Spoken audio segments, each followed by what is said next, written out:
Leach therapy ಅಥವಾ ಜಿಗಣೆ ಚಿಕಿತ್ಸೆ ಬಗ್ಗೆ ನೀವು ಕೇಳಿರಬಹುದು. ಇಲ್ಲಿ ನಾವು ಓನ್ಲಿ ಮೆಡಿಸಿನಲ್ ಲೀಚ್ ಯೂಸ್ ಮಾಡಿಕೊಂಡು ರಕ್ತ ಮೋಕ್ಷಣ ಅಥವಾ ಬ್ಲಡ್ ಲೆಟ್ಟಿಂಗ್ ಅನ್ನುವ ಒಂದು ಟ್ರೀಟ್ಮೆಂಟ್ ಅನ್ನ ಮಾಡ್ತೇವೆ.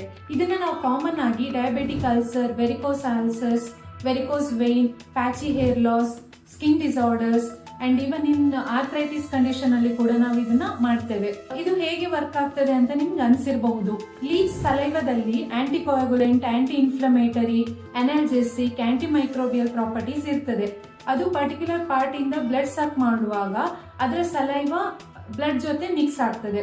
ಅವಾಗ ಪರ್ಟಿಕ್ಯುಲರ್ ಪಾರ್ಟ್ಗೆ ಬ್ಲಡ್ ಸರ್ಕ್ಯುಲೇಷನ್ ಇನ್ಕ್ರೀಸ್ ಆಗೋದ್ರಿಂದ ಸೆಲ್ಸ್ ಗ್ರೋತ್ ಚೆನ್ನಾಗಾಗ್ತದೆ. ಹಾಗೆ ಆಂಟಿ ಇನ್ಫ್ಲಮೇಟರಿ ಪ್ರಾಪರ್ಟೀಸ್ ಇರೋದ್ರಿಂದ ಇನ್ಫ್ಲಮೇಷನ್ ಕೂಡ ಕಡಿಮೆ ಆಗ್ತದೆ. ಇದು ಸೇಫ್ ಮತ್ತೆ ನ್ಯಾಚುರಲ್ ಪ್ರೊಸೆಸ್ ಆಗಿರೋದ್ರಿಂದ ಮಕ್ಕಳು, ವಯಸ್ಕರಲ್ಲಿ ಕೂಡ ಈ ಟ್ರೀಟ್ಮೆಂಟ್ ಅನ್ನ ಮಾಡಬಹುದು. ಇದ್ರ ಜೊತೆಗೆ ಬೇರೆ ಮೆಡಿಸಿನ್ಸ್ ನಾವು ಕೊಡೋದ್ರ ಮೂಲಕ ಕಾಯಿಲೆಯನ್ನ ಬೇಗ ವಾಸಿ ಕೂಡ ಮಾಡಬಹುದು.